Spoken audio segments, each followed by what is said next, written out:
Bismillahirrahmanirrahim. Assalamualaikum warahmatullahi wabarakatuh. Terlebih dahulu saya memohon maaf kepada seluruh saudara seimanku dimanapun berada, dan apabila ada non-muslim yang mendengarkan daripada video ini, bila ada kata-kata kami yang tak berkenan di hati, tolong dimaafkan dan kita saling memaafkan. Alhamdulillah, kembali lagi saya akan membuat konten, dan semoga konten ini akan bermanfaat untuk pribadi saya sendiri dan untuk kita semua yang mendengarkan daripada video ini. Sebelumnya saya memohon maaf karena beberapa hari yang lalu kami jarang membuat daripada konten karena kami dari kampung. Taulah di kampung susah daripada jaringan. Jadi saya memohon maaf kepada saudara seimanku atau penggemar-penggemarku ataupun orang-orang yang suka daripada konten yang saya buat. Saya memohon maaf karena beberapa hari yang lalu kami jarang mengupload. Sekarang saya akan membuat konten mengenai yaitu judul menasihati pribadi saya sendiri. Dan saya sengaja membuat konten ini dan saya niatkan untuk menasihati diri saya sendiri dan untuk kita bagi yang mau mengambil daripada pelajaran ataupun nasihat dengan apa yang saya sampaikan. Di sini saya akan menyampaikan tentang masalah untuk memahami daripada arti kehidupan. Bahwasanya kehidupan ini adalah pilihan. Terpulang kepada kita semua, kita mau menempuh hidup yang mana atau jalan yang mana yang kita ingin tempuh. Karena kenapa? Meskipun seluruh dunia orang-orang menasihati kita, kalau bukan pribadi sendiri yang menasihati diri pribadi sendiri, maka kita tidak akan berubah menjadi orang yang lebih baik bila bukan kita yang menasihati diri sendiri. Di sini dalam proses kehidupan yang saya jalani dan saya jadikan sebagai pelajaran kehidupan, bahwa siapapun yang menasihati kita, bila bukan kita yang intervensi diri, bukan kita yang menasihati diri sendiri, maka kita tidak akan menjadi orang yang baik. Karena dalam pepatah mengatakan, meskipun dalam orang-orang yang menyampaikan kepada kita atau menasihati kita selalu menyampaikan bahwasannya hidup ini adalah pilihan, dan siapa yang akan menentukan daripada perjalanan hidup kita ini, meskipun dikatakan bahwa semua yang akan terjadi di permukaan bumi ini semua adalah kehendak Allah Subhanahu wa taala, akan tetapi terkadang kita sendiri manusia ini terkadang yang menjerumuskan kita di jalan-jalan yang tidak diridhoi oleh Allah Subhanahu wa taala. Jadi intinya, kehidupan ini akan kita peroleh sebaik mungkin apabila kita mampu mengontrol perjalanan daripada kehidupan. Hadirin saudara seimanku dimanapun berada, terkadang di dalam proses kehidupan ini kita terkadang bingung untuk bagaimana untuk menjalani daripada proses kehidupan ini, sehingga kita terkadang bingung. Karena kenapa? Apalagi saat-saat sekarang ini, kalau bukan kita pandai dalam berpikir, menggunakan pikir yang cerdas dalam menjalani proses kehidupan ini, maka kita akan celaka ataupun kita akan binasa dunia maupun akhirat. Kita sekarang sudah berada di akhir zaman, ataupun dikatakan bahwa mungkin ini adalah kehidupan yang namanya dekatnya hari kiamat. Jadi masalah-masalah ataupun kejadian-kejadian tidak akan pernah berhenti. Terkadang kita berpikir, kenapa dunia ini seperti ini? Terkadang kita yang sering menyampaikan ayat Al-Quran, terkadang kita yang menyampaikan daripada hadis, namun terkadang kita melupakan apa yang pernah kita sampaikan. Dalam kejadian-kejadian ini, marilah kita bersama-sama, khususnya bagi kaum muslimin dan muslimah dimanapun berada. Dengan kejadian-kejadian ini, marilah kita mengingat dan marilah kita saling ingat mengingatkan, ataupun kepada orang-orang yang ahli dalam membaca Al-Quran, ahli dalam menafsirkan Al-Quran, begitupun dengan hadis-hadis yang menghafal daripada beribu-ribu hadis.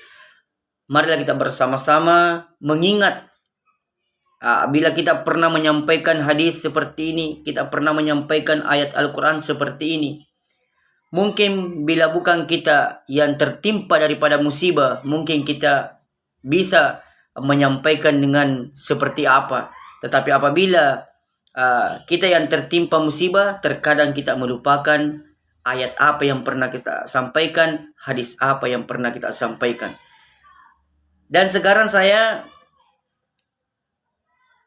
kembali berpikir dan kembali mengumpulkan semua ayat Al-Quran ataupun hadis-hadis yang pernah saya dengarkan dari ustaz, dari Pak Kiai, dari alim ulama. Kemudian saya sering mendengarkan daripada pesan-pesan orang tua dan saya kumpulkan menjadi satu. Kemudian saya pelajari baik-baik. Kemudian saya maknai sebaik mungkin. Mungkin inilah yang dinamakan yang namanya akhir zaman ataupun dekatnya daripada hari kiamat. Dan apabila bukan kita yang menyadari daripada proses kehidupan ini, maka kita akan terjerumus ke dalam proses kehidupan ini untuk saling menyalahkan. Karena saya pernah mendengarkan bahwasannya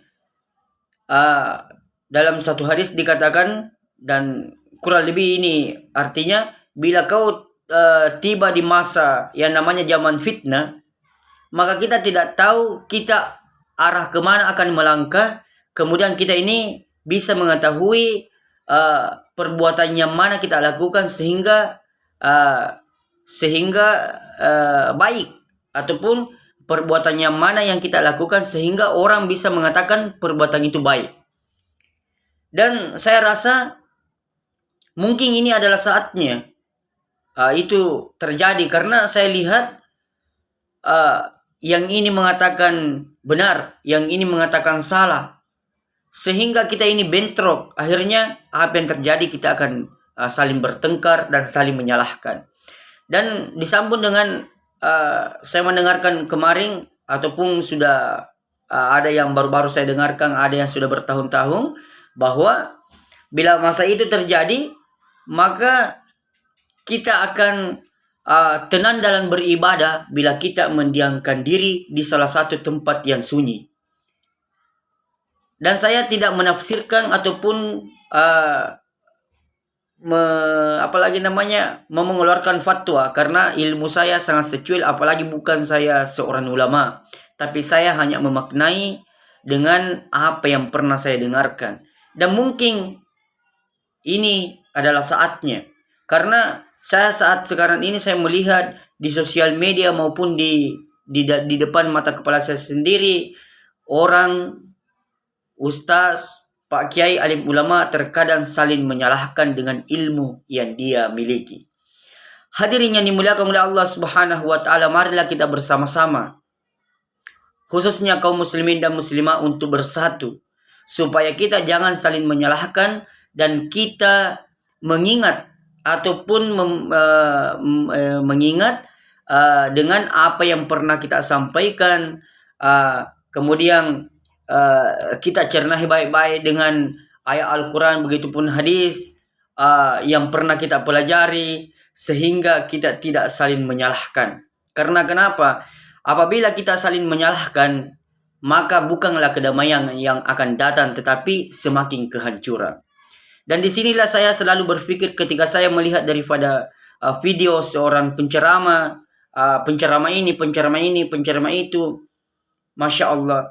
Saya selalu melihat bahwa kenapa mesti agama selalu dipertengkarkan, selalu diperdebatkan. Sedangkan saya pernah mendengarkan bahwa apabila agama yang selalu ingin dipertengkarkan, maka sampai hari kiamat tidak akan pernah selesai. Jadi disinilah kita akan kembali berpikir cerdas, bahwasannya jangan kita saling menyalahkan. Kita berpegang teguh kepada Al-Quran dan hadis. Apabila tidak bertentangan dengan Al-Quran dan hadis, meskipun orang mengatakan itu salah, kita tetap laksanakan apabila tidak bertentangan dengan Al-Quran dan hadis. Cuma itu jalannya. Kalau kita selalu mau memperdebatkan seperti ini, seperti itu, maka Islam tidak semakin damai, tapi akan semakin kacau apabila bukan kita kembali untuk berpikir bagaimana apa arti Islam yang sesungguhnya. Islam yang sesungguhnya itu damai, selalu ingin damai, mengajarkan yang terbaik mungkin kepada seluruh agama di luar daripada agama Islam, sehingga agama-agama lain bisa cenderung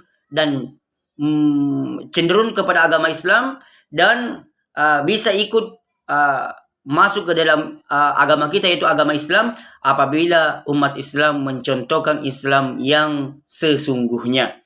Hadirin yang dimuliakan oleh Allah Subhanahu wa taala, mungkin sampai di sini konten yang saya akan buat.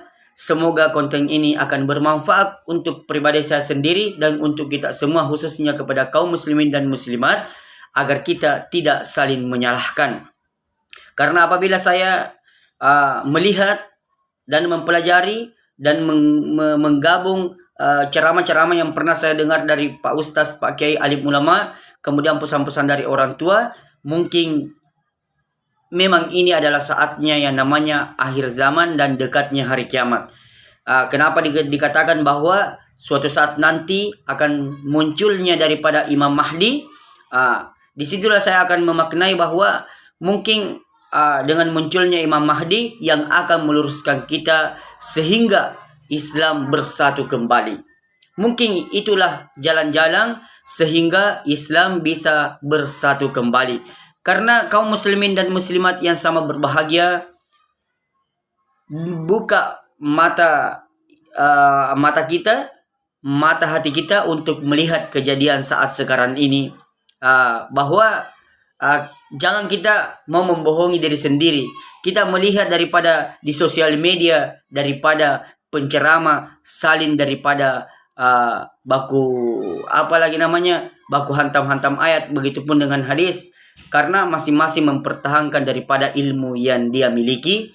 Dan disinilah kita sebagai kaum muslimin dan muslimat, bagaimana agar kita bisa memaknai dengan kejadian-kejadian ini, supaya kita tidak keliru dalam memahami daripada proses kehidupan, dan kita mengingat daripada pesan-pesan Rasulullah Sallallahu Alaihi Wasallam, bahwasanya beberapa yang akan datang, yang akan muncul di akhir zaman sebelum datangnya hari kiamat. Terutamanya adalah saya tidak tahu menyusung bahwa ini yang pertama yang akan datang, akan tetapi akan datangnya Dajjal, akan datangnya Imam Mahdi, akan datangnya daripada Ya'juj dan Ma'juj, akan datangnya daripada malam selama 40 hari 40 malam tidak pernah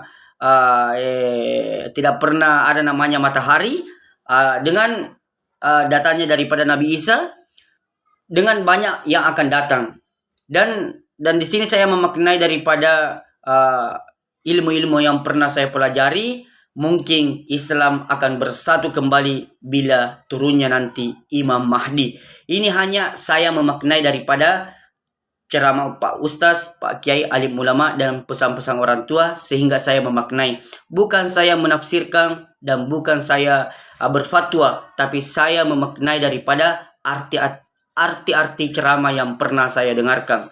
Jadi sekian yang saya bisa sampaikan, saudariku, saudara seimanku dimanapun berada. Mungkin sampai di sini yang saya bisa sampaikan. Marilah kita bersama-sama mencernahi, mempelajari daripada proses kehidupan ini, agar kita tidak saling menyalahkan, khususnya kepada kaum muslimin dan muslimat, sehingga orang-orang lain ataupun orang beragama lain bisa cenderung ke agama kita apabila kita menjadi contoh teladan yang baik, memberikan contoh yang baik, akhlak yang baik.